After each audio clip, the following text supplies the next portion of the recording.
Hello बच्चों, question है two charge particles having charge 2 into 10 to the power minus 8 coulomb, each are joined by an insulating string of length 1 meter. The system is kept on a smooth horizontal table. What is the tension in the string? A option 3.6 into 10 to the power minus 6 newton, B option 3.4 into 10 to the power minus 6 newton, C option 4 into 10 to the power minus 7 newton, D option 3 into 10 to the power minus 4 newton.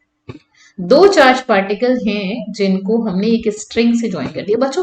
Charge दोनों में positive है, 2 into 10 to the power minus 8, यहां पर भी 2 into 10 to the power minus 8 coulomb.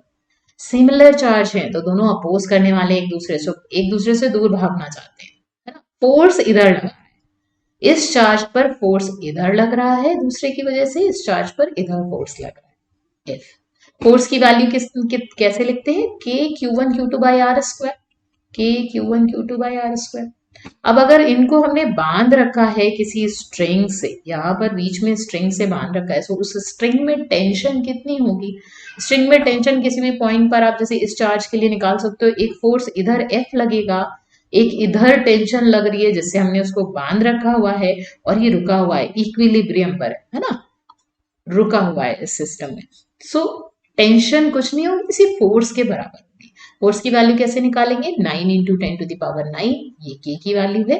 Q1 है 2 into 10 to the power minus 8, Q2 है 2 into 10 to the power minus 8। Distance between these two are given as 1 metre. सारी values SI unit में रखनी है, 1 whole square. इसको solve करते हैं, हमारा आंसर आ रहा है 3.6 into 10 to the power minus 6 Newton, और यही हमारा आंसर हो जाएगा। Tension in the string is nothing but force. A option is the correct answer, 3.6 into 10 to the power minus 6 Newton. All the best बच्चों।